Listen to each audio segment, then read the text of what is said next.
자, 하이탑 50페이지 운동량과 충격량. 아까 했었던 내용이 운동량, 충격량에 대한 개념이랑 관계, 그 다음에 운동량 보존 법칙까지 했었고, 그지? 그 다음에 이제 다섯 번째로 이제 배워야 될 개념이 바로 충격력이라고 하는 물리량입니다. 충격력. 아까 배웠던 물리량은 충격량이고, 이거는 이제 충격력입니다. 충격력. 뭔 용어가 이렇게 많은가 싶을 텐데 별건 아니고, 이제 이것은 이제 왜 나온 거냐면, 그 충격량의 크기가 크다라고 하는 것이 곧 물체에 가해지는 위해 정도, 그러니까 이제 충격을 통해서 발생될 수 있는 형태 변화나 아니면 운동 상태의 변화가 크다라고 정의할 수 있을까? 충격량이 크면요, 물체의 운동 상태의 변화량이라든지 물체의 형태의 변화도 크게 나타난다. 맞는 말이냐 틀린 말이냐? 맞는 말일까? 충격량이 엄청나게 커. 그럼 그에 따라 충돌할 때 발생되는 그런 그 뭐라 그래야지? 방금처럼 형태 변화라든지 운동 상태의 변화도 크게 나타날 것이라고 예측이 되잖아, 그지? 근데 꼭 그런 것만은 아니란 얘기야. 충격량 때문에 그런 것이 아니라 실제 물체의 위해 정도에 관여하는 힘은 충격량이 아니라 충격력이라고 하는 물리량이 그런 거에 영향을 준다라고 보시면 되는 이론인데, 그러니까 이런 거야. 그러니까 예를 들어서 접시 두 개가 있어요. 접시 두 개가 똑같은 접시인데 똑같은 높이, 바닥면에서 똑같은 높이 위에 있다고 한번 가정을 해봅시다. 두 물체가 지금 있는 높이는 바닥면으로부터 h 높이에 있어. 근데 이제 얘 같은 경우는 딱딱한 바닥면에 바로 떨어지는 지금 그런 상황이지만, 얘 같은 경우는 얘는 이제 A라고 B라고 했을 때 B 같은 경우는 밑에다가 방석을 하나 깔아둔다고 한번 해봅시다. 알겠죠? 그러면 자, 이 물체를 동시에 떨어뜨리게 되면 그때 이 물체가 바닥면에 도착하기 직전에 이 속도는 어때? 똑같지, 그지? 아직 중력자 운동을 우리가 배운 건 아니지만 기본적으로 같은 높이에서 떨어뜨리면요, 두 물체의 질량과 상관없이 공기저항이 없다면, 맞지? 공기저항이 없다면 질량이 지금은 똑같다고 결정을 해놨지만 질량이 다르다 하더라도 물체가 바닥을 닿기 직전에 속도 V는 루트 EGH, 그지? 그래 안 그래? 이거는 어디서 나온 거지? 이 공식은? 에너지 배운 사람은 에너지로 설명이 가능할 거야. mgh는 2분의 1 mv 제곱이라고 하는, 그지? 중학교 때 배웠던 에너지 보존 법칙으로 이런 속도에 대한 공식을 유추해낼 수도 있는 거고, 아닌 사람은 EAS는 V의 제곱 마이너스 V0의 제곱이라고 하는 이 공식으로 해가지고 이 A를 G로 바꾸고 S를 H로 바꾸면, 그지? 그래 안 그래?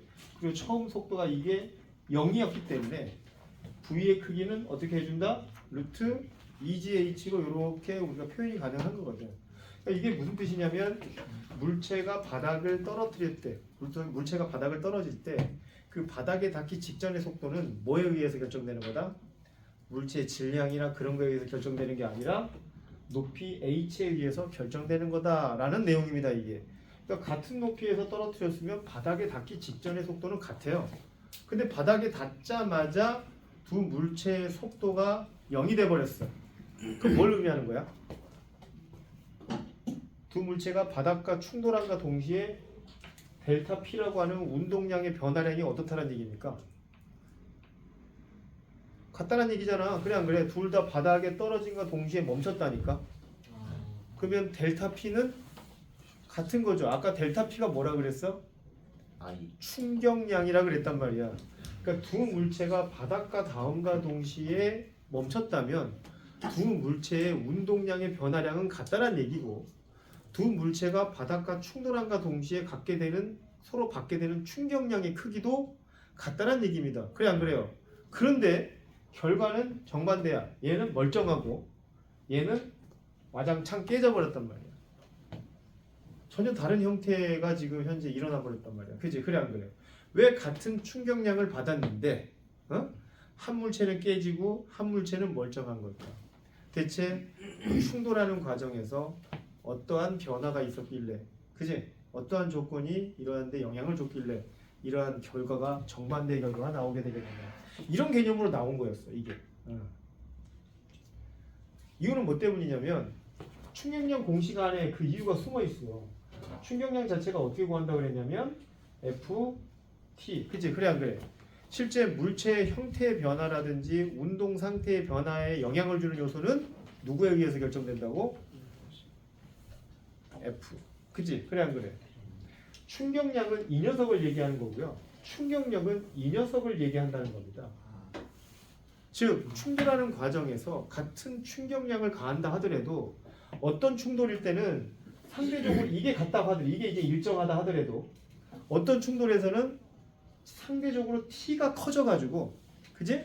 예, 이 F의 크기가 작게 적용되는 경우가 있을 것이고 어쩔 때는 이 T가 매우 작아가지고 상대적으로 F의 크기가 엄청 크게 발생할 수도 있는 상황으로서 해석이 될 수 있다는 얘기지.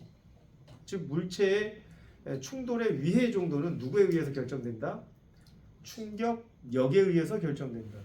그래서 발생된 게 뭐냐면 우리 일상에서 이걸 적용한 예가 바로 충돌 완화장치들입니다. 충돌 완화장치. 충돌 완화장치의 대표적인 예제가 뭐냐면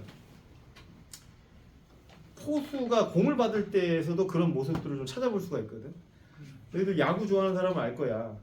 야구에서 그 포수가 공을 받을 때 어떻게 받는지 혹시 이렇게 그렇지 좀 잘 아는 사람들은 해본 사람도 알 건데 공이 올 때 막 150으로 날라오는 공을 그냥 잡는 사람 있어? 그리고 정신 나갔냐? 아 멋있게 잡으려고 막 그 만화처럼 말이야. 확 강속구가 날오는데 그럴 수도 있겠지만 한두 번은 그렇게 잡을 수는 있겠지만 손바닥이 어떨 것 같아? 아파요. 겁나 아플 것 같지 않냐? 150, 140으로 날라오면 그거 장난이 아닙니다. 그거 엄청난 운동량이거든 실제로. 근데 실제 자세히 보시면요 포수들이 공을 잡을 때 어떤 행위를 취하냐면 공이 닿음과 동시에 손을 뒤로 좀 뺍니다 이렇게. 그죠? 그래 안 그래요? 너희들 피구 같은 거 해볼 때도 알 거야. 어떤 애는 막 터프하게 막 받는 애도 있지만 어떤 애들은 스무스하게 쫙 뒤로 가면서 이렇게 받는 애도 있다고. 그지? 그래 안 그래?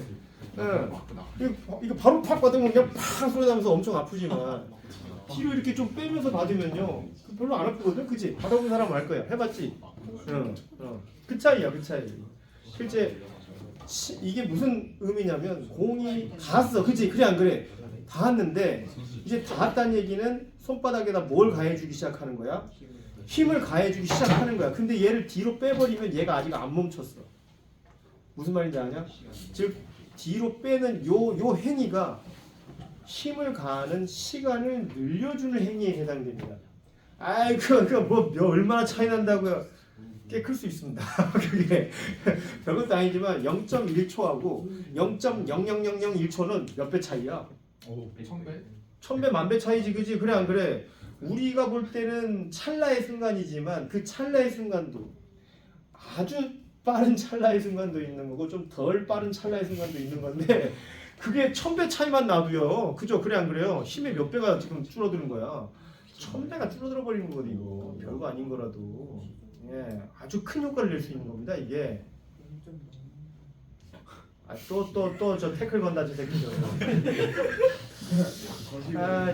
무시할 수 있는.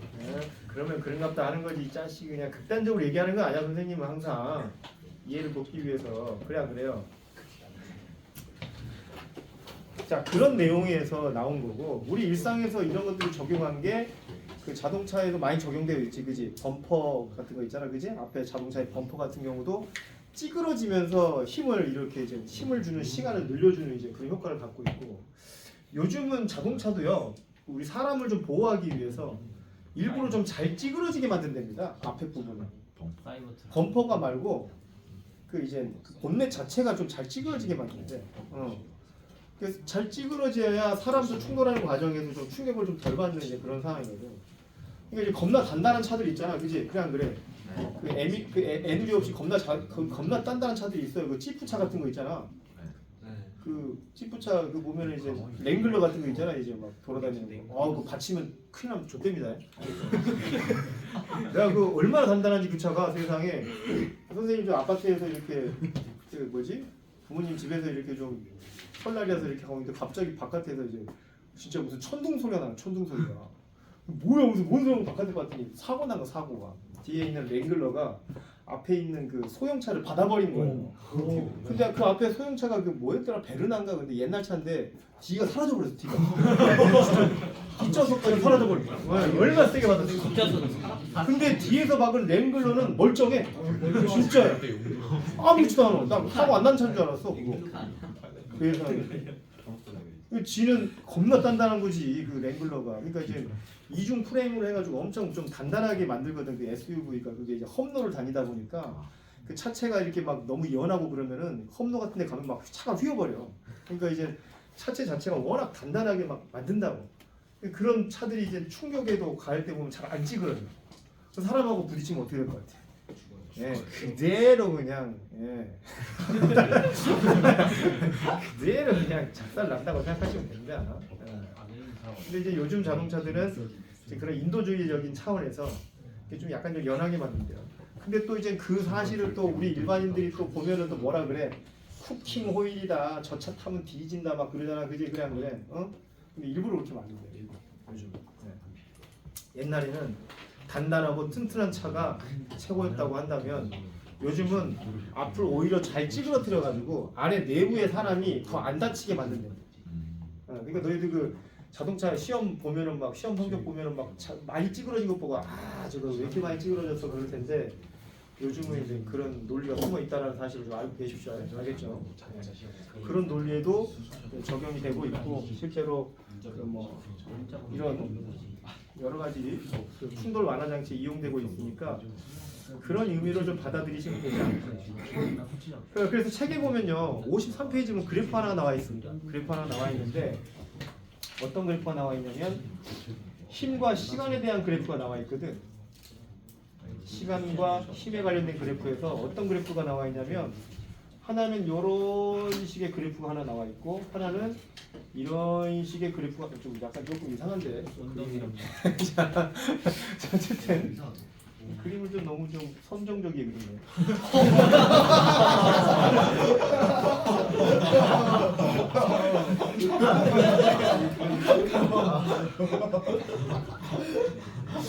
뭔 상상을 하는 거야? 아니 저게 더 야! 이 새끼야! 조용히 해. 욕만 하는 사람. 자, 힘과 시간에 관련된 그래프에서는 그래프 아래쪽에 면적이 뭐에 해당되냐면 그 충격량에 해당됩니다. 면적이. 근데 S1과 S2 면적이 같다고 한다면 이 사례와 이 사례 모두 충격량은 같다는 얘기예요. 근데 밑에 시간의 길이가 지금 다르지, 그치? 그래 안 그래? S1 같은 경우는 시간이 짧아. 대신 뭐가? F라고 하는 충격력의 크기가 크게 나타나는 경우고 반대로 시간이 길면 상대적으로 충격력의 크기도 좀 작게 나타나는 이제 그런 경향의 그래프를 설명하고 있으니까 이 그래프가 어떤 의미를 가지고 있는지만 알면 돼. 다 알겠죠? 이 정도는. 됐습니다. 자, 이렇게 해가지고 선생님이랑 충격력이라고 하는 것까지도 한번 다뤄봤다. 그래서 책에 있는 내용은 다 다른 것 같아요. 뭐 특별한 건 없습니다. 근데 선생님이 아까도 예고했지만 총을 좀 배워야 된다고 그랬지. 그게 그래 안 되고. 선생님이 무슨 총기 매니아라서 가르친다는 얘기가 아니고 지금 이 반에 여학생이 2명 있습니다. 여학생들은 좀 남학생들하고 좀 다르더라고. 분명 선생님도 이제 자식이 있다 보니까 남학생 남자애 2명이거든. 근데 이제 그 보면은 좀 다른 것 같아. 딸하고 아들은 좀 이렇게 성장부터 좀 다른 것 같거든. 관심사도 완전히 다른 것 같고요. 그 지연이는 총 좋아하냐? 안 좋아하게 생겼어 얼굴이. 그지? 그래 안 그래? 평화주의자처럼 생겼잖아. 그 남자들은 기본적으로 좀 전투적인 성격을 좀 가지고 있어요. 그 심리학적으로 보면 남자애들을 이렇게 한 공간에다 모아놓잖아. 그럼 제일 먼저 하는 게 뭔지 압니까? 쌈박질이 아니라 서열 정리부터 합니다. 서열 정리부터 해요. 진짜입니다. 이건 내가 하는 게 내가 한 말이 아니라 실제 그 전문가들이 하는 말이에요. 네, 그래서 딱 봐가지고 저 새끼가 세 보인다, 이 새끼가 약해 보인다, 이제 이런 서열 정리부터 하는 거예요. 일반적인 남자들의 습성이고요. 어쩔 수 없는 겁니다. 그 생존 방식이 그랬던 거잖아요. 옛날에 우리 인간이 그 양육 방식의 시대에서는 그러지 않았겠습니까? 그죠? 근데 이제 반대로 여학생들 같은 경우는 관계 중심의 좀 생활을 했었단 말이야. 그냥 그래서 그 사람 남자하고는 좀 다릅니다. 남자애들은요, 남자애들끼리 모아놓잖아. 말 별로 안 해. 말만 안 하는. 말 안 해. 예전에 선생님도 이제 20살 넘어서부터 애들이랑 같이 대학교 다니고 그러다 보면 남자애들끼리 모여서 이렇게 술 마실 때 있잖아. 아무 말도 안 해. 모여서 술만 마시네. 별 말 안 해. 별로. 그러다가 이제 여자라 끼면 이씨 거기서부터 이제 원래 좀 그렇습니다. 남학생들이 좀 그런데 관심사도 다르더라고요. 남학생들은 총 좋아하죠. 게임도 보면은 FPS 많이 합니다. 뭐 싫어하는 사람도 있겠지만 배틀그라운드 같은 경우도 남학생들은 다 알더라고. 혹시 배틀그라운드 아냐? 주영이? 아 영주. 배틀그라운드 알긴 알아? 해봤냐? 안 해봤지, 그지? 지현이 해봤냐? 배틀그라운드 안 해봤지, 그지? 이게 차이야. 남학생들 배틀그라운드 안 해본 사람 손 들어봐. 조금 안 해본 사람들이긴 하네. 근데 안 해봤다 하더라도 총 게임을 해봤을 거 아니야. 배틀그라운드만 안 해봤지, 그지? 아니냐? 아니 이게 남학생들을 키우다 보니까 이게 처음에는 어렸을 때는 자동차였다가 이게 로봇으로 가고요. 물론 그 사이에 공룡도 있었어요. 잠깐 공룡도 있었고요. 그러다가 최종적으로 넘어가는 게 핸드폰 가기 전에 과도기적으로 총을 한번 넘고 가요. 실제로 그래요. 총을 한번 거치고 갑니다. 에어소프트건 아니면 무슨 뭔 건이든 간에 건 한 번은 거치고 가. 기본적으로. 너프건도 있고요. 그냥 근데 여학생들은 총을 안 거치는 것 같더라고. 보니까. 저 여동생이랑 같이 총 쏴. 아 그래? 아 그건 네가 좀 격하게 좀 네가 하는 거고. 기본적으로 이제 요즘들 보면 좀 여학생들이 총을 좋아하는 비율은 굉장히 좋아. 내가 왜 이 얘기를 하냐면 이 충격량 파트가 총 문제가 많이 나오거든요. 총 문제, 대포 문제, 빨대 문제. 대포? 다 비슷한 유형인데 이것만 나오면 내가 진짜 이게 그 영주하고 지금 지연이를 내가 무시해서 하는 말이 아니라 가장 취약해. 총 문제. 왜 그러냐면 총에 대한 구조 자체에 대한 이해도가 아예 없어. 남학생들은 총에 관심이 그렇게 많지 않더라도 대충 뭐 봐온 게 있잖아, 그지? 서당계 3년이면 풍어를 읊는 것처럼 대충 뭐 이렇게 애들 하는 것만 봐도 내가 지금 안 해더라도 총에 대한 이해도가 어느 정도 있는 편입니다. 왜 나가는지, 뭐 때문에 나가는지, 뭐가 나가는지 정도는 압니다. 네. 근데 여학생들은 그런 개념조차도 없어. 남학생들도 군대도 가잖아, 그지? 그래 안 그래? 그 살인 기술을 배우러 간단 말이야. 군대가 그런 데인 줄 몰랐어? 아니, 그 군대 가면 왜 훈련시키냐? 사람 잘 죽이라고? 압도적으로 죽이라고? 전투 기술을 가르쳐 주는 데 아닙니까? 살인 기술. 말이 좋아서 전투 기술이지. 군대 존재 이유가 뭐야? 지금 저기 러시아하고 저기 어디 저 싸우는 거 보면 모르냐? 우크라이나 싸우는 거 보면 알잖아요. 근데 이제 남학생들은 총에 대한 이해도가 높아서 이 파트가 나오면은 이해도가 막 뿜뿜으로 해가지고 금방 이해하고 금방 문제 푸는데 여학생들은 다 틀려. 내가 그 언제 그 경험을 했냐면은 고3 때랑 고2 때 수능반 할 때 그때 여학생들은 진짜 이 파트가 전멸 진짜로. 네. 특히 총 문제 나오면요 다 틀리더라고. 그래서 지금부터 남학생들도 알아야 되는 상황인 거고요, 그죠? 총의 원리는 알고 가야 되는 거 아니에요, 기본적으로. 네? 그 군대 가서도 당연히 필요한 거고요. 여학생들도 이거는 알고 있어야 될 것 같습니다. 알겠죠? 문제를 잘 풀기 위해서. 그래서 하는 거니까 뭐 라이플, 그지? 가장 대표적인 총이 뭐가 있냐면은요. 됐다. 카구팔. 카구팔 들어봤냐? 카구팔. 네. 어떻게 생각하고? 이 총은 영국 제식 총이었습니다. 그러니까 2차 세계대전 때 군인으로 들어가면 기본적으로 지급되던 총이었어요. 지금은 저격총으로 많이 쓰죠. 스코프 달아가지고 배그에서도 보면은 그거 6배율, 3배율, 6배율, 4배율 없으면 그거 쓰지도 못합니다. 그죠? 그래 안 그래요? 맞냐? 근데 이제 그때 당시 2차 세계대전 때는 스코프 없이 그냥 착각, 그냥 바로 그 조준해가지고 바로 쏘고 이제 근접전에서 쓰고 장거리에서도 쓰고 이제 전천으로 쓰던 총이었거든요. 그때. 예. 근데 이 총의 특징이 어떤 특징이 있냐면 일단 이뚝 한 방입니다. 맞아요. 예. 삼뚝 애답은 삼뚝 한 방, 그지? 뭔 소리인지 알겠냐, 지현이 방금? 모르죠? 예, 모릅니다. 모르잖아, 여학생들은. 이뚝 한 방이라는 건 뭔 말인지 하나도 모른다고. 예.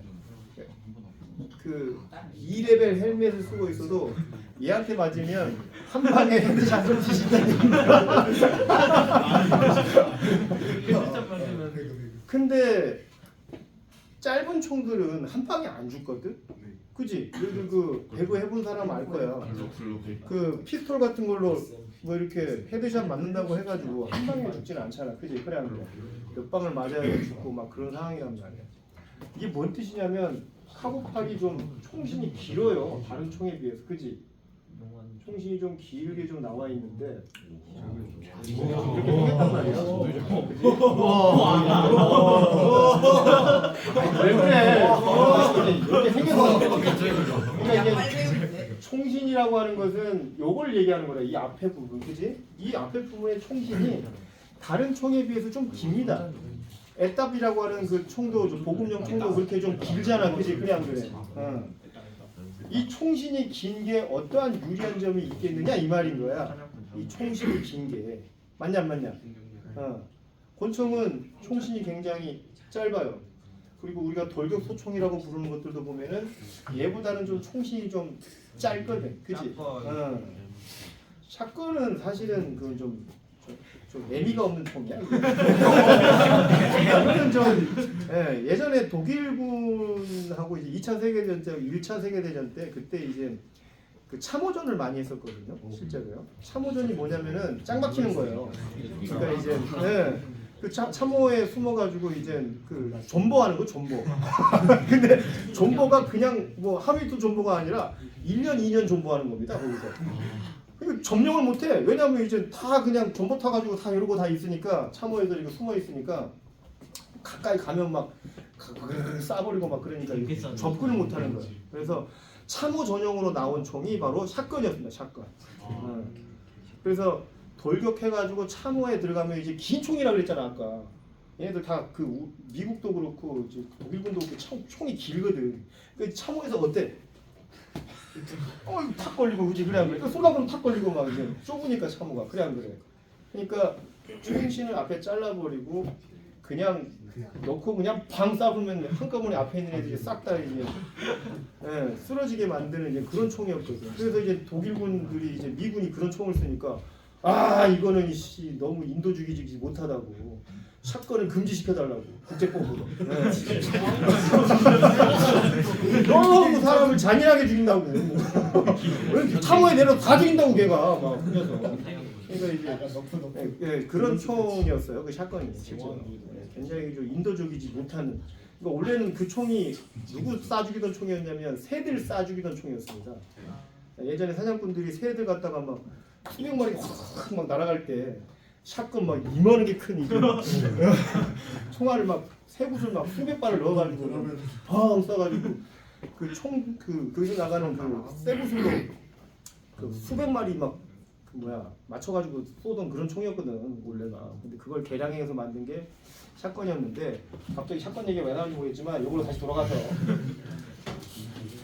이 녀석의 구조를 좀 알아야 돼요. 왜 이런 총신이 긴 총을 지금까지 사용하고 있겠느냐. 실제로요 이 카구팔이라든지 모신나강 같은 이런 긴 총들 실제 저격병들이 아직도 쓰고 있는 총입니다. 실제 현재에서도.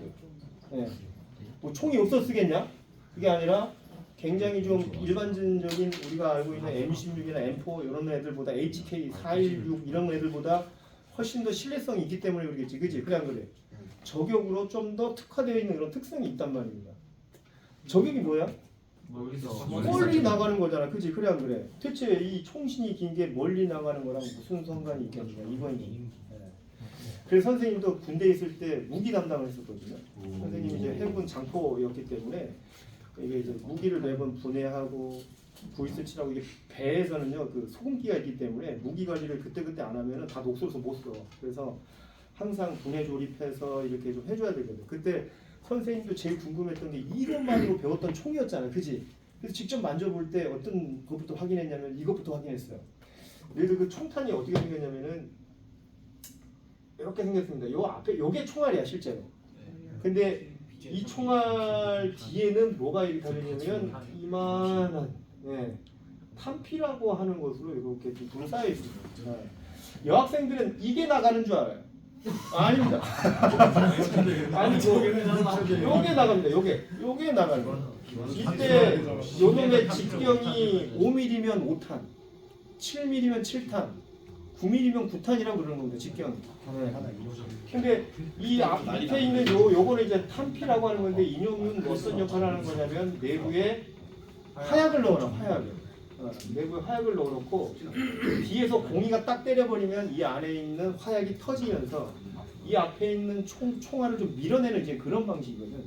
이 총알이 여기에 들어가는 거잖아요, 그죠? 이 총알이 여기 들어 있습니다.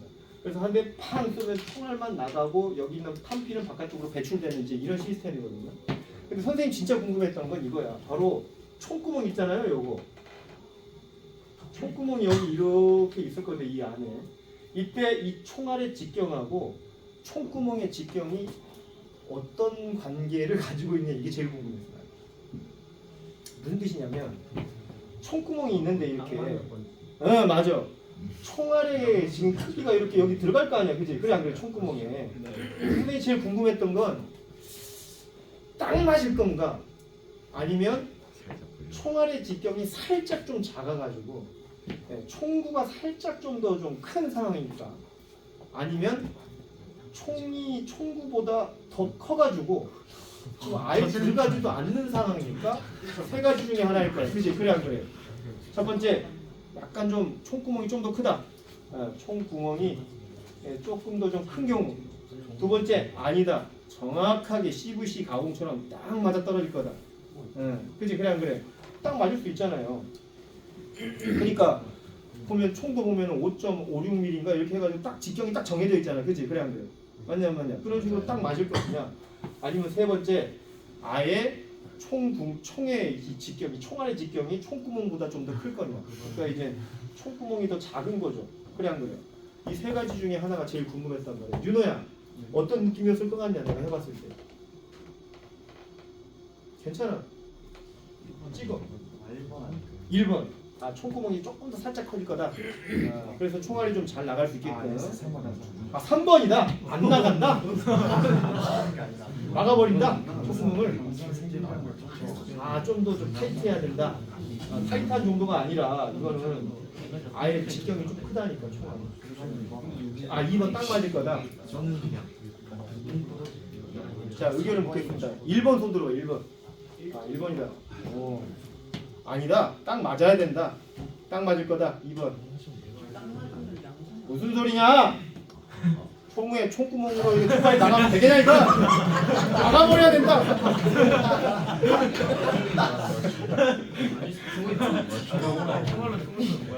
내가 지금 해봤어요. 진짜 너무 궁금해가지고. 원래 하면 안 되거든요. 총알 꺼내면 안 돼요. 근데 총알 꺼냈어. 진짜 꺼내가지고 해봤단 말이에요. 느낌은 3번이었어. 아예 안 들어. 아예 안 들어. 안 들어간 정도가 아니라 딱 대보니까 그냥 총알이 더 커. 진짜로. 총이 나와요. 실제 총알의 재질을 보면은 이해가 돼요. 총알의 재질이 약간 좀 연합니다. 아십니까? 네, 너희들 그 총 아마 이렇게 다른 물체하고 부딪히는 영상들 아마 초고속 카메라로 본 사람도 있을 거야. 가서 부딪히면 어떻게 돼요? 박살나요. 깨져버려 막. 총탄이 깨져버려. 물론 총탄이 엄청 강력한 애들도 있어. 텅스텐 탄이라 그래가지고 총알 이 앞에 부분에다가 텅스텐을 요만큼을 좀 이렇게 넣어놨어. 근데 전체를 다 텅스톤으로 만들어 놓지는 않았습니다. 비싸니까. 아니요. 멀리 안 나와. 원리 때문에 그래. 원리 때문에. 얘가 약간 좀 말랑말랑한 연성을 좀 가지고 있어요. 그래야 어딜 통과할 수 있어? 여기 있는 총구를 통과할 수가 있어. 안 들어가줘야 돼. 왜 안 들어가주냐면 마찰력을 극대화시킨다는 겁니다. 자, 총알은 여기서 발생되는 기압은 수백 기압이야. 어마어마하게 강력한 기압으로 밀어내줍니다. 나갈 수 있는 곳이라고 하는 것은 여기밖에 없어. 여기밖에. 무슨 말인지 아냐? 근데 이때 여기 이 총구멍을 지나가면서 얘가 무슨 일이 일어나냐면 엄청난 마찰력을 받게 되는데 그 마찰력이 뭐가 되냐면 여기를 지나가는 과정에서의 힘이 됩니다. 맞지? 힘을 계속 받게 되는 그런 원리야. 근데 총신이 길면은 이 힘을 받을 수 있는 시간이 증가합니다. 무슨 말인지 아십니까? 마찰력을 받으면 느려지는 거 아니에요? 그렇지, 바로 그거지. 근데 그 마찰력보다 훨씬 더 강한 압력을 가해주면 어떻게 될까? 그렇게 되면은요, 얘가 그 총구를 지나가면서 엄청난 마찰력을 받아. 모멘텀이 쌓이는 거죠. 그러니까 이 모멘텀이 쌓인다는 것을 뭐라고 생각하면 되는 거냐면 이 총탄에게 가해지는 충격량의 크기가 점점점 세진다는 얘기입니다. 총신이 길면 길수록 뭘 크게 받아? 시간을 증가, 즉 시간을 많이 받는 그런 상황으로 요소가 되기 때문에 이때 얘가 여기서 받는 FT의 크기가 충격량이 되는 거고 이 충격량이 결국은 뭐로 전환돼? 델타 P 운동량의 변화량으로 전환돼 버린단 말이야. 무슨 말인지 아시겠습니까 이거?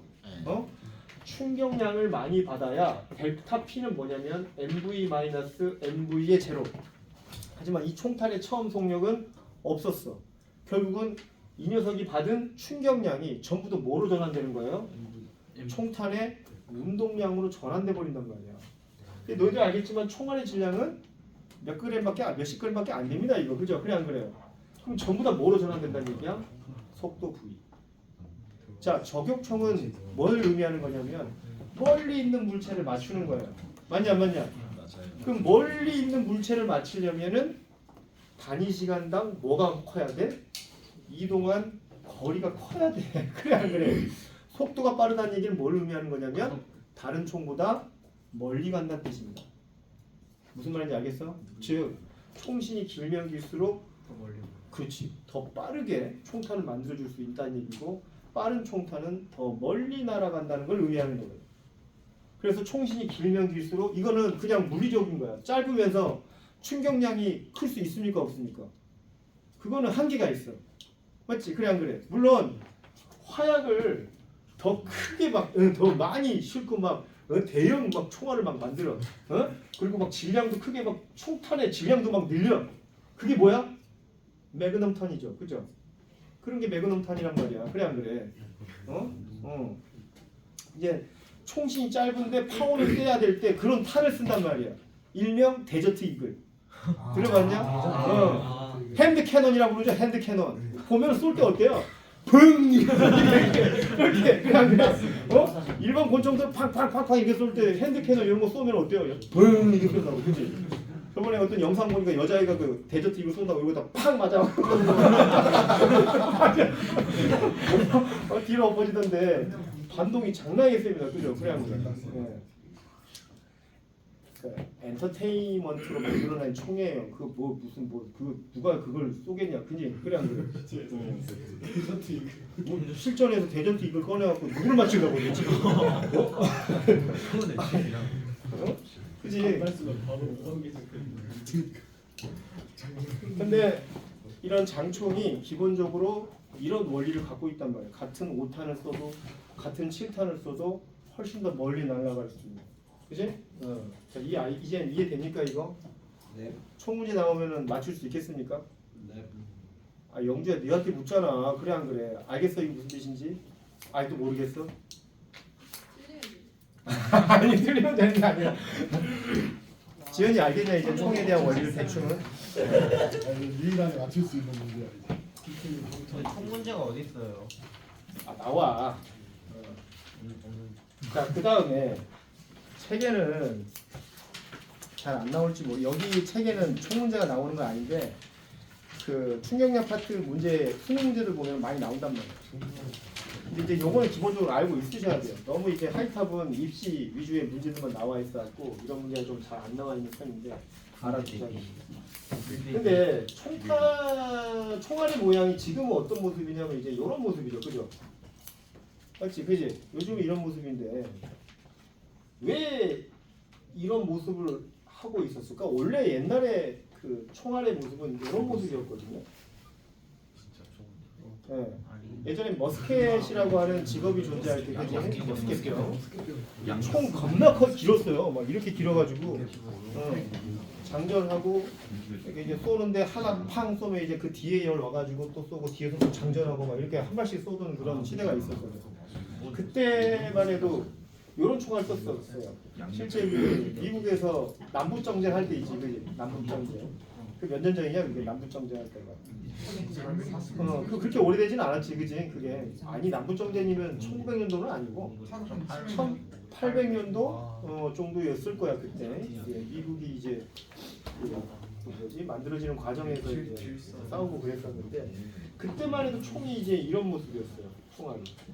근데 요게 문제가 뭐였냐면은 무슨 문제를 갖고 있었겠냐 이게. 공기가 이렇게 뒤로 가면서 뒤에 만나가지고 잘 안 나가는 거 아니야? 맞아, 이게 좀 한계가 있었어. 그러니까 총이 길어가 이 총의 구조 때문에 공기 저항이 또 너무 크고요, 그죠? 그래 안 그래? 구조 자체가. 그 총알이 또 공기 저항이 크다는 얘기는 결국은 멀리 못 나간다는 얘기고 파워가 또 부족하다는 얘기고 맞아도 안 뒤진다는 얘기고. 맞잖아. 옛날 총들은 막 맞아갖고 뼈에 박혔어, 뼈에. 그래서 영화 보면 어때요?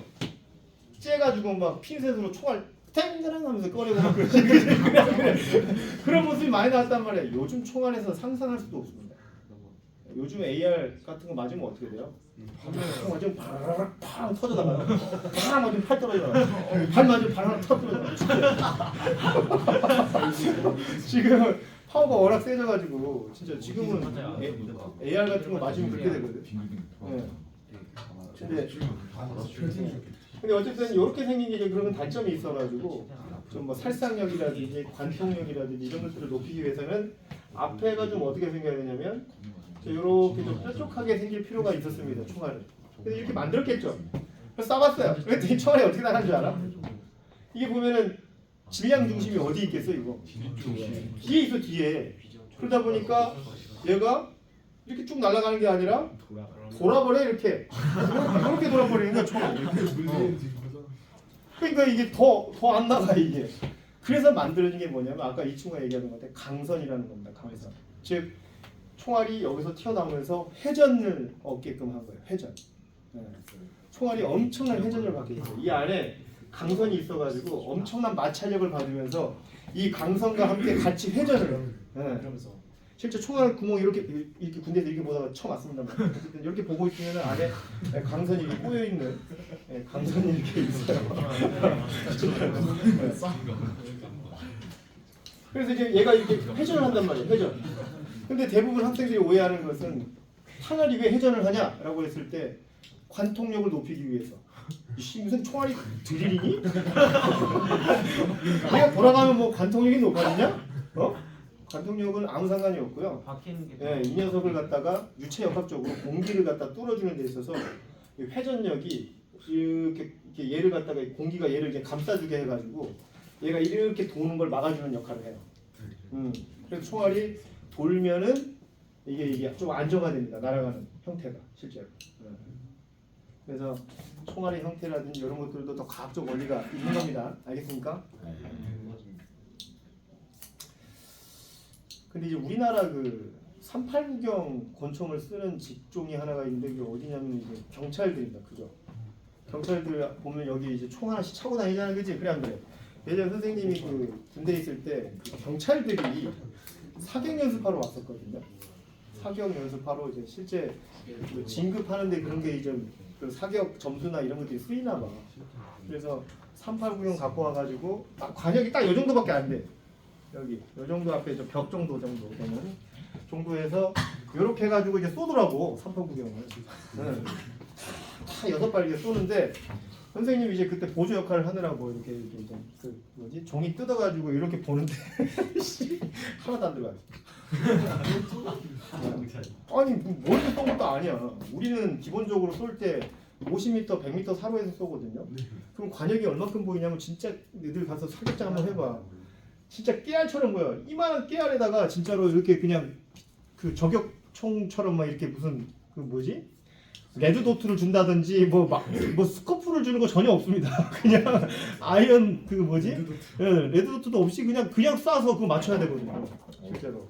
근데 그 경찰들은 요 앞에다가 놓고도 막 380에 아 좋아 쏘는데 하나도 안 들어. 바로 그거야. 이 사람들이 사격을 못해서 그런 게 아니라 총이 겁나 커진 겁니다. 그 389경은 너희도 잘 알다시피 예전에 2차 세계대전 2차 세계대전 그때 나온 총을 지금까지도 쓰고 있는 거란 말이야. 근데 그 총의 총신이 되게 짧아 보면은. 그리고 9탄 쓰잖아. 걔 9탄 파라블런탄 쓰는데 파워가 그렇게 세지가 않아요. 진짜요. 그 예전에 유튜브 보니까 어떤 사람이 389경 위력이라고 누가 이렇게 올려놨던데 막 사냥한다고 389경 막 쏘더라고. 수풀에다가 멧돼지인 줄 알고 근데 뒤에 사람이 있어. 그런데 막 수풀을 막 헤치는 사람이 나오는데 아 하면서 막 나오는 거야.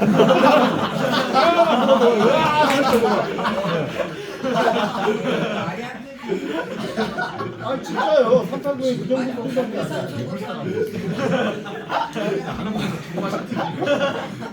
아니 나도 그렇게 약할 줄 몰랐지 389경이. 근데 뉴스에서 보면 가끔 자동 그 뭐지 그 경찰들이 오발 사고로 가끔 피해자가 죽는 그런 뉴스도 한 번씩 나온 적이 있단 말이야. 그지? 그래 안 그래? 맞잖아. 나 그래서 그거 볼 때마다 어떤 느낌이 드냐면 분명히 맞추려고 쏘지는 않았을 거란 말이죠. 그죠? 죽어라 하면서 죽는 애들 없어. 그지? 그래 안 그래? 분명히 예. 딴 데 쏜다고 쐈는데 그지? 그래 안 그래? 가만히 있었으면 안 맞았을 텐데 그지? 피하다가 맞은 거 아닌가? 그런 생각이고 진짜로. 예. 그리고 총신이 되게 짧아가지고요. 너희들은 모르겠지만 이거 조금만 들려 있어도 절대 안 들어가요. 이 각도가 되게 크단 말이야. 그래서 이게 관역을 내가 이렇게 정확하게 조준을 했다고 해도 살짝만 이렇게 들려 있거나 살짝만 아래로 돼 있어도 절대 관역이 안 들어갑니다. 절대로. 네. 네, 아무튼 나 조심해라. 이상하게 많이 알고 있다. 아무튼 네, 총에 대한 얘기를 좀 해봤습니다. 간단하게. 뭐 재밌으라고 좀 얘기한 거니까 어디 가서 또 왜? 갔다 와. 자 그러면 지금부터 총에 대한 내용도 다 배웠으니까 문제를 한번 풀어봅시다. 안돼. 왜? 계속 뭐 이런 얘기만 했으면 좋겠지. 응? 문제 풀어봐야지. 너희들 몇 페이지로 가냐면은 60페이지. 개념 기본 문제. 여기부터 한번 해봅시다.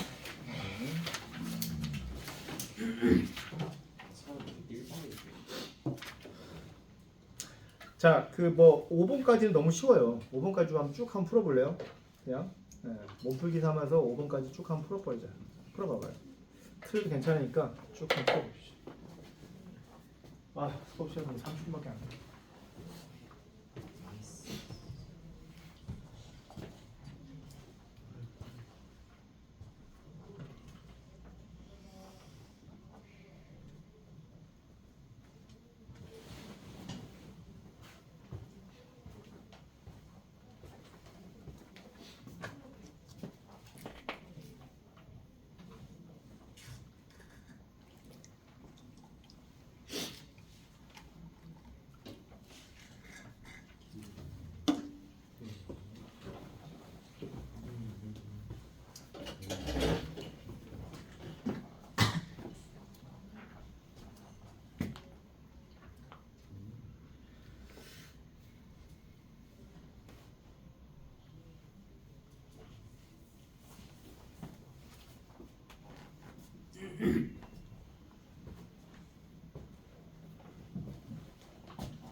다 풀었냐?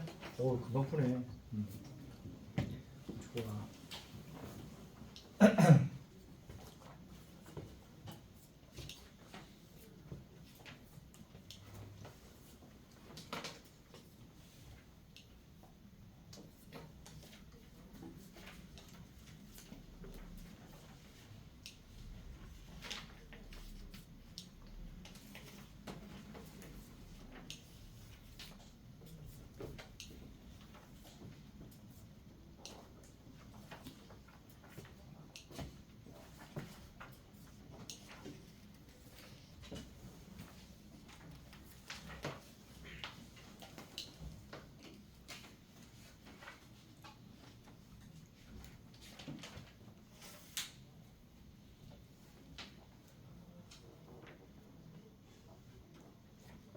자, 같이 해보자.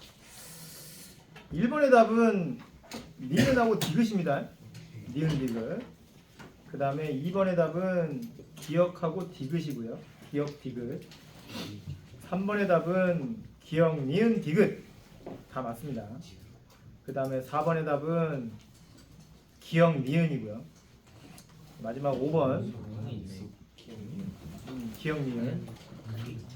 5번의 1번은 12kg m/s입니다. 12kg m/s. 2번의 답은 24N. 이렇게 합시다. 자, 이해 안 되는 거 있나 혹시 이 문제에서? 1, 2, 3, 4, 5번 중에서.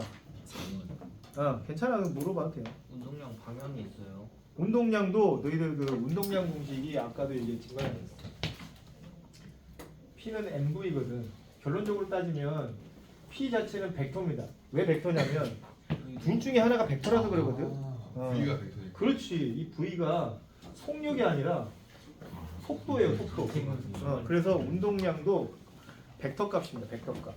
물론 당연히 충격량도 뭐겠어요. 그러면 충격량도 이 F가 뭐였어요? F가 벡터지, 그지? 그냥 그래. 그래서 충격량도 벡터 값에 해당된다고 보시면 돼요. 즉 얘네들의 계산도 뭐로 계산해줘야 돼? 그래서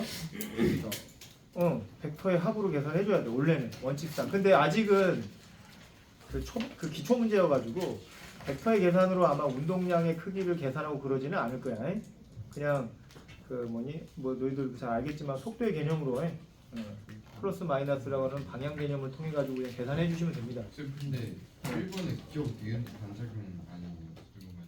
기억하고 니은 기억은 좀 아닌 것 같긴 한데 니은 작용 반작용의 법칙과 관련된 현상이라는데 안전띠를 매는 거는 관성 때문이죠. 그런 거 일단 그죠.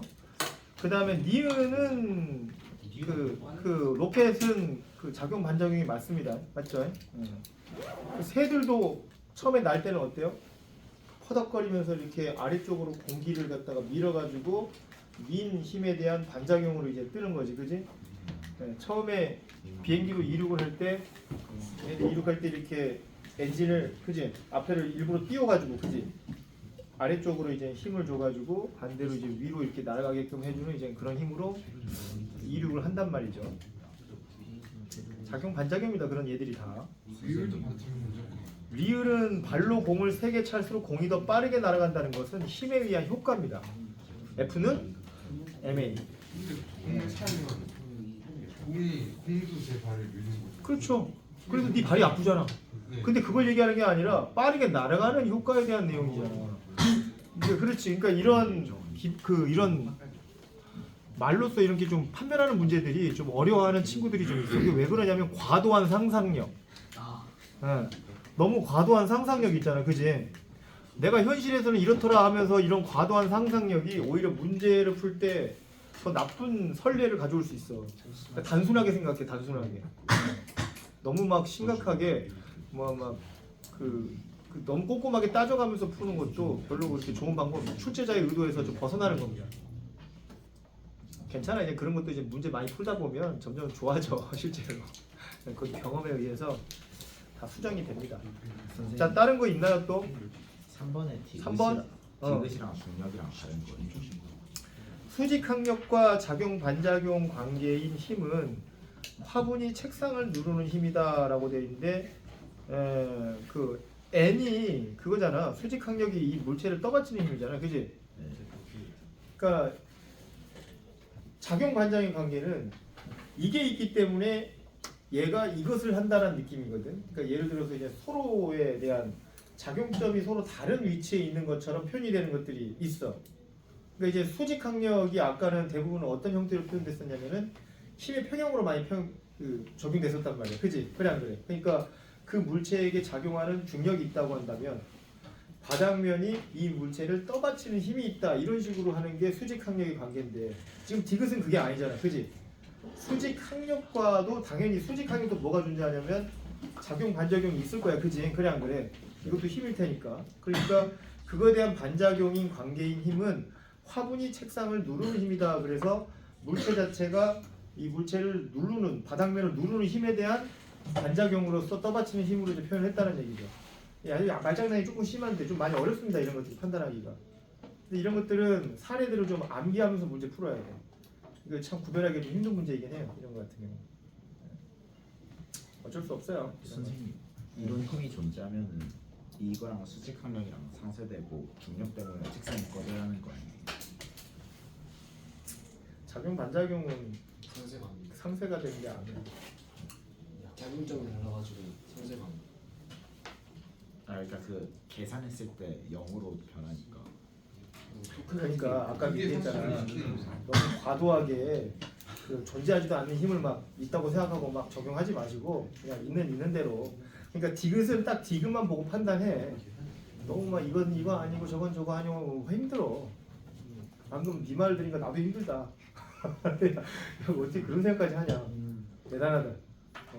머리가 좋으니까 그러겠지만 약간 좀 단순하게 생각하세요. 너무 막. 예. 선생님도 이런 문제 별로 안 좋아해. 말장난이잖아 이거 다. 그치? 그래 안 그래? 말장난 문제도 되게 싫어하거든요. 선생님은 수학적으로 이렇게 탁 떨어지고 나눠지고 맞아 떨어지고 이런 거 좋아해. 진짜로. 이런 문제들은 조금 짜증나더라고.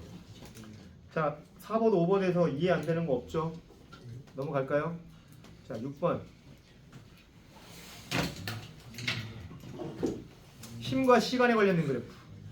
힘과 시간에 관련돼서는 그래프에서는 아까 넓이가 뭘 나타낸다고 그랬냐면은 충격량을 나타낸다고 그랬습니다. 충격량. 그지? 그러면 1번 같은 경우는 저 면적의 넓이가 지금 2.4라고 나와 있으니까 1번의 답은 1.4 뉴턴세크.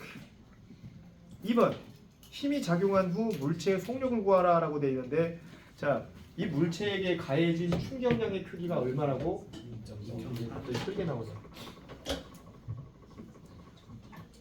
자, 2.4 뉴턴세크라고 하는 충격량의 크기를 받았다고 되어 있는데 이 충격량의 크기는 결국은 아까 뭐하고 같다 그랬냐면 델타 P와 같다 그랬거든. 그지? 그래 안 그래? 이거 계산할 때 자꾸 암산으로 하지 말고요. 써보세요. MV 마이너스 MV의 제로 이렇게 딱 써놓고 이제 판단해. 괜히 안 쓰고 그러지 마시고. 근데 이제 물체가 처음에 그 1m/s의 속력으로 운동하고 있는 질량이 2kg인 물체의 운동 방향으로 0.6초 동안 이렇게 작용했다는 얘기잖아요. 그지? 그래 안 그래? 그럼 얘는 초속도가 있었던 거예요? 없었던 거예요? 있어요. 초속도가 있었던 거지. 그지? 그래 안 그래? 그럼 여기다 이렇게 대입을 해보는 거야. 이때 이 V는 이건 나중 속도를 의미하는 거니까 우리가 구하고자 하는 게 이 V야. 요 V. 여기 얼마냐? 요거 알아내면 되는 건데 초속도에다 뭐 넣어주면 돼? 그렇지. 얘가 처음에 1m/s로 운동하고 있다고 그랬으니까 여기다가 1을 집어넣어주면 돼. 그리고 질량은 어차피 안 집어넣어줘도 되니까. 그지? 그래 안 그래? 2kg 나와 있으니까 2kg 집어넣고 계산해보세요. 그러면 얼마예요? 속도는? 그렇지. 2.2 m/s. 그지? 이렇게 해서 이지하게 풀 수 있는 거고. 그 다음에 3번은 충격력의 크기를 구하라 그랬잖아. 충격량이 아니라 충격력입니다. 충격력. 그럼 아까도 얘기했지만은 I는 FT 공식에서 이 F가 충격력에 해당된다고 그랬으니까 시간에다 얼마 넣어주면 돼? 0.6을 집어넣고 임펄스에다가는 2.4를 집어넣어서 F의 크기를 구해주면 되는 거지. 그지? 그랬을 때 F의 크기는 4N입니다. 4N. 자, 이거 이런 식으로 배운 개념을 이런 식으로 활용하시면 돼요. 내가 너무 말로만 했나? 자, 이렇게 6번을 풀어주시면 되고 그 다음에 7번으로 갑시다. 7번은 시간과 운동량에 대한 그래프거든. 이게 아마 이제 처음 보는 그래프일 거야. 그지? 시간과 힘에 관련된 그래프는 너무나도 많이 나오는 단골 그래프지만 시간과 운동량에 관련된 그래프에서는 이게 잘 나오는 그래프는 아니거든요. 이 그래프를 좀 해석할 수 있어야 돼요, 우리가. 시간과 운동량에 관련된 그래프.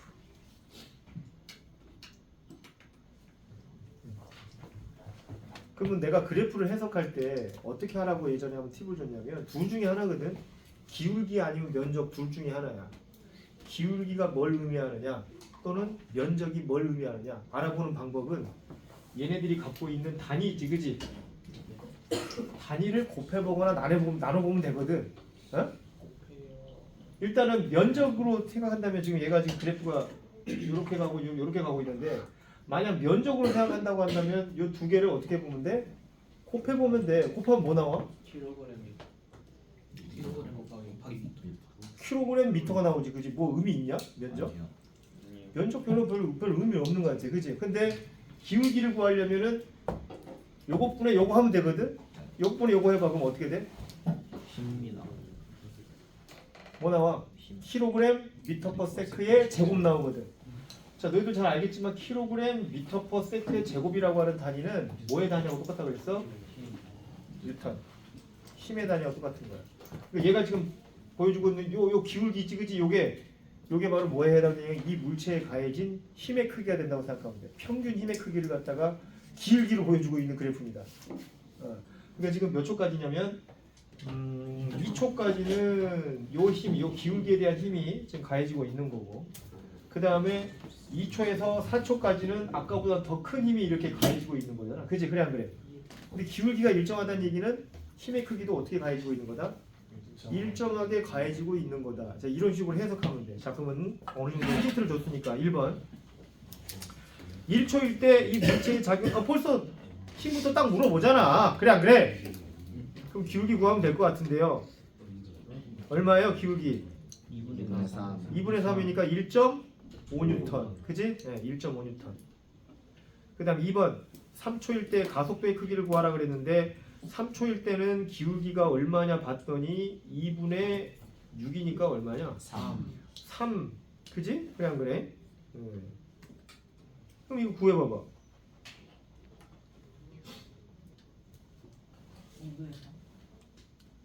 1.2분의 3. 3초일 때 가속도의 크기를 구하라 그랬잖아.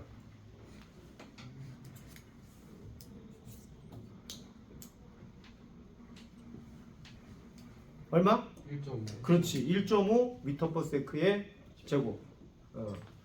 그러니까 저 기울기가 아까 평균 힘이라고 그랬잖아. 그지? 그 힘에 대한 효과로 2kg이라고 하는 질량을 알려주고 있으니까. 그지? 이렇게 해서 구해도 되는 거고.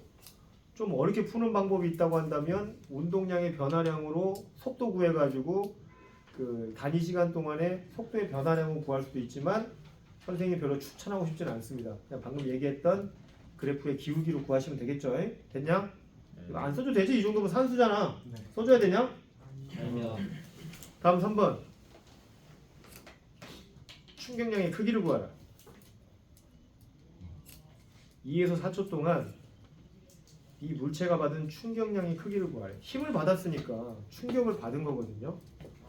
그러면은 변화요. 그 충격량의 크기는 어떻게 구하면 되겠습니까? 운동량의 변화요. 운동량의 변화량 얼마라고요? 6. 그렇지. 운동량의 변화량이 지금 3에서 9로 바뀌었잖아. 그치? 그래 안 그래? 그래프 해석만 잘하면 되는 거니까 6kg 미터 퍼 세크. 이렇게 해주시면 3번 더 끝. 자, 이젠 이런 식으로 한번 풀어봤는데 8, 90 마무리합시다. 오늘 8, 90 하고 끝내버리자. 오늘 알겠지? 기본 문제는 끝내버리고 숙제를 내줘야 되겠지? 괜찮았구나. 아까 5문제밖에 안 내줬는데. 지구과학이 너무 네, 지구과학. 아, 지구가 너무 많아? 네. 그러면 알았어. 오. 감사합니다. 난 숙제만 하는 거 너무너무 싫어해. 저. 숙제보다는 복습 열심히 해. 저 예습이 너무 많아. 예습은 솔직히 복습한 다음에 해야 되는 거거든요. 예습하고 복습하면 그 뭔 의미냐? 그지? 예습하다가 복습을 못하면 그거는 좀 별로야 공부 방법으로서. 복습부터 하세요. 오늘 배웠던 거 차분히 다시 한번 다 풀어보세요. 그 8, 90 풀고 마무리합시다. 8, 90 빨리 풀어봐봐. 오늘 수업 시간 10분밖에 안 남았는데 너희들한테 푸는 시간 주고 간 맞추고 마무리해야 돼.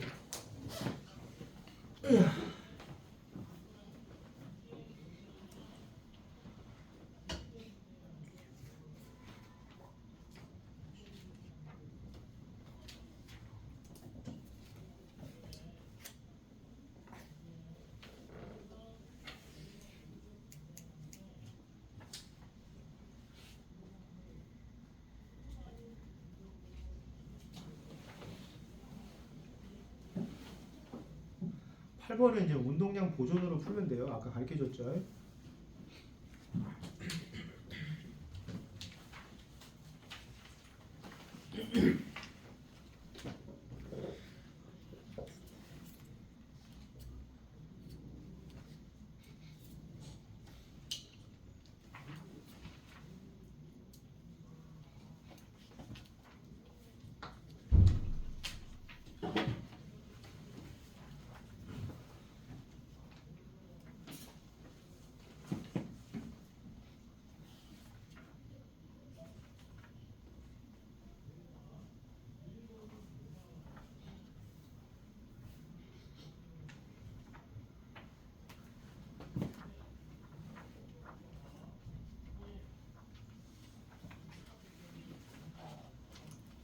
좀 화장실 좀 갔다. 가다 와.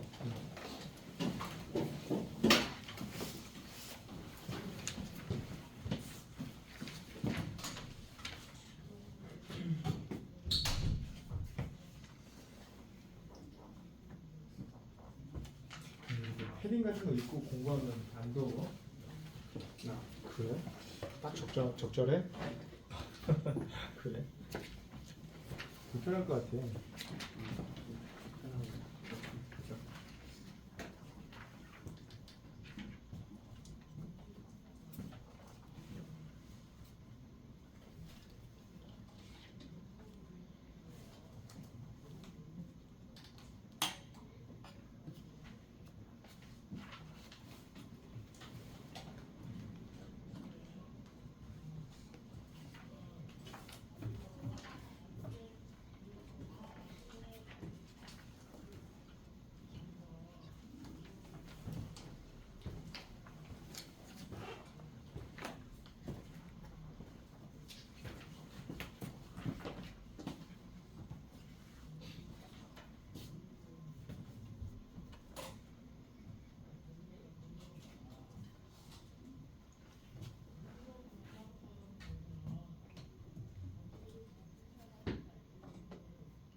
수초 왜 샀냐?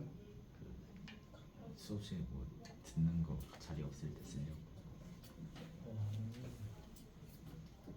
잠깐만. 지구과학밖에 아직 안 했거든요. 그런 식의 암기 노트를 마련하는구만. 핵심적인 거에 분해능도 되고. 이야. 마음적으로 뭐 이렇게 힘들게 배워? 뭐 색소 차이 막 이거 다 배우네? 이야. 힘들 이거. 치고로 또 풀렸어.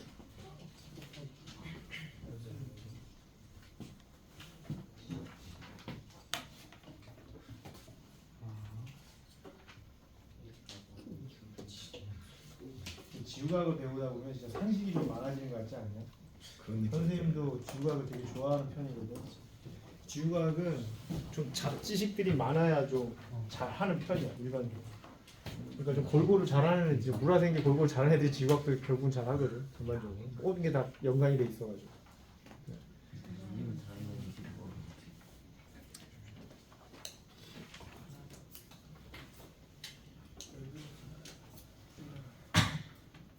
자, 안 맞춰 봅시다. 8번에 1번은 2m/s입니다. 그죠? 2m/s. 운동량 보존으로 그냥 풀면 됩니다. 2번의 답은 6Nm. 그 다음에 9번의 답은 아까 충격력 관련된 그래프지 이거. 답은 기역, 니은, 디귿. 그 다음에 10번의 답은 그렇죠. 기역, 니은. 자 여기까지. 자 질문 받겠습니다. 질문. 자, 이해가 안 된다. 한번 설명 다시 한번 해주십시오. 있습니까 그런 거? 다 맞았냐? 영준은 다 맞았어? 어우 잘하네. 되게 헷갈렸을 건데. 질문 없어? 8번? 자 8번 같이 해볼게요. 지금 처음에 자 8번 같은 경우는 운동량 보존이라고 하는 이 법칙을 이용하면 되거든. 아까 운동량 보존이 무슨 법칙이었더라? 기억나냐? 개라고 하는 것은 그러니까 물리학에서 말하는 개는 이제 시스템, 체계 뭐 이런 의미도 있긴 하지만 어떤 공간상을 의미하는 겁니다. 그러니까 외부에서의 에너지의 입출입이 없는 다른 물체의 그 어떤 영향을 받지 않는 독립된 공간을 개라고 얘기하거든. 그 개 속에 존재하고 있는 물체의 운동량의 합은 늘 일정하게 보존된다. 자, 이 법칙을 이용하면 금방 푼다는 얘기입니다. 그러니까 충돌 전에 누구만 움직이고 있어? A만 물 2kg 곱하기 얼마야 얘가? 5m/s가 5m/s라고 하는 운동량이 존재하는데 이게 전체 개의 에너지에 아니 운동량에 해당돼. 이 크기가 처음에 얘만 움직이고 있었잖아, 그지? 근데 이 운동량이 충돌이 다 끝난 나중에도 그대로 유지돼야 돼. 저 크기가. 논리는 그겁니다. 근데 이제 얘가 충돌한 이후에 어떻게 됐냐면은 두 개의 물체가 하나로 합쳐져 버렸어, 그지? 한 놈은 2kg가 한 놈은 3kg니까 2kg 플러스 3kg에 얘가 이제 같은 속도로 갈 테니까 V 이렇게 해주면 되고 요 놈이 두 물체의 충돌 이후의 속도에 해당되지 않겠는가. 뭐 이런 식으로 풀면 금방 푼다는 얘기입니다. 이해가 됐지? 네. 그 다음에 2번은 충돌하는 동안 B가 받은 충격량의 크기를 구하시오라고 돼 있는데 B는 처음에 이거 뭐 어떤 운동 상태였어? B는 정제. 처음에 이제 멈춰 있었거든. 처음에 이렇게 멈춰 있다가 운동량이 전혀 없었다가, 그지? 나중에 얘가 얼마를 갖게 되냐면 2m/s의 이제 속도를 갖게 됐거든. 그러니까 이제 나중 운동량에서 처음 운동량을 빼는 개념이 운동량의 변화량인데, 맞냐, 맞냐? 곧 그게 또 충격량이 되는 거고요. 그럼 이제 뭐 어떻게 많이 주는데? 나중에 얘가 2m/s에 얘가 3kg짜리니까 이거 두 개 곱하면 이게 곧 운동량의 변화량이 되는 거죠. 6kg/m/s 또는 6Nm. 이런 식으로 해가지고 충격량의 크기를 구한다. 그러면 여기서 한 가지 번외로 B가 6N, B가 6N만큼의 충격량을 받았으면 A는 얼마만큼의 충격량을 받았을까? 당연히 6입니다. 예. 그 마이너스는 이제 방향에 대한 부분이고, 그러니까 그 충돌하는 과정에서 각각의 물체에게 가해지는 충격량의 크기는 반드시 같아야 돼. 방향이 같아야 된다는 얘기가 아니고 충격량의 크기는 반드시 같아야 된다고. 그리고 그때 방향은요 서로 반대 방향으로 갔습니다. 충격량은. 네. 무슨 말인지 알죠, 그죠? 한 놈이 얘가 이제 오른쪽 방향으로 충격량을 받았으면 부딪힌 A 같은 경우는 그 반대 방향으로 충격량의 크기를 받는다라고 생각하면 돼요. 네, 그게 논리다. 알겠지? 잘 알아두셔야 됩니다. 그래서 너희들 나중에 더 이상 질문이 없을 것 같아서 하는 말인데 나중에 차를 살 때요 그 질량이 큰 걸 사십시오. 그렇다고 뭐 버스 이런 거 사라는 얘기 아니고 그러니까 같은 차를 타더라도 물론 뭐 세단 좋지. 세단 좋습니다. 이렇게 낮고 뭐 세리하고 뭐 예쁘게 생기고 그러긴 했는데 물리학을 좀 배운 사람들은 물체의 안정성 측면에서, 그지? 충돌에 대한 안정성 측면에서는 무조건 질량이 큰 놈을 타야 돼. 충돌하게 되면 무조건 어때요? 같은 충격량을 받아. 같은 충격량을 받는데 그때 질량이 얼마냐에 따라서 속도의 변화량이 달라져.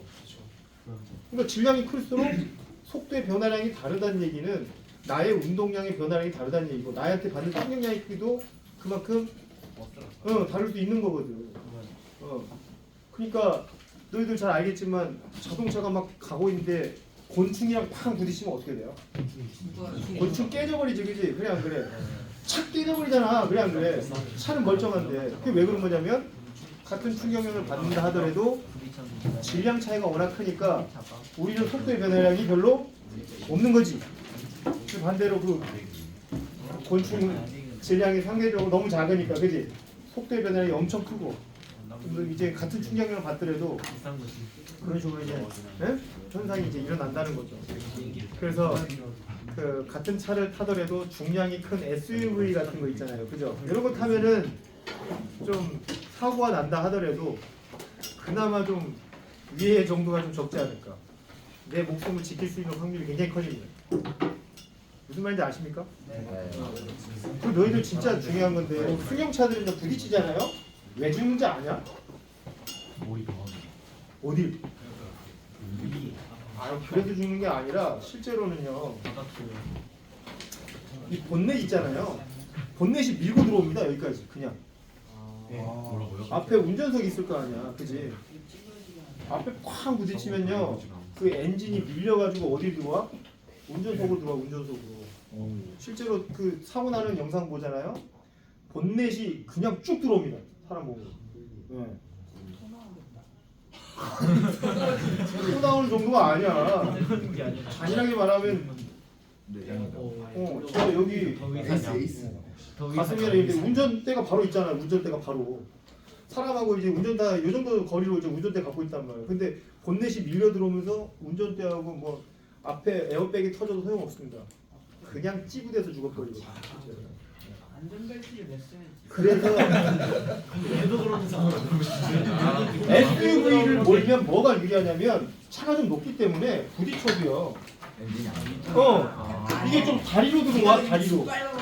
적어도 여기 가슴 쪽으로 들어오질 않는다. 진짜입니다. 진짜. 그래서 실제로 SUV가 그런 면에서 안정성 면에서 훨씬 더 유리합니다. 선생님도 그래서 SUV 모르는 차 홍보하는 건 아니에요. 여기까지 하겠습니다.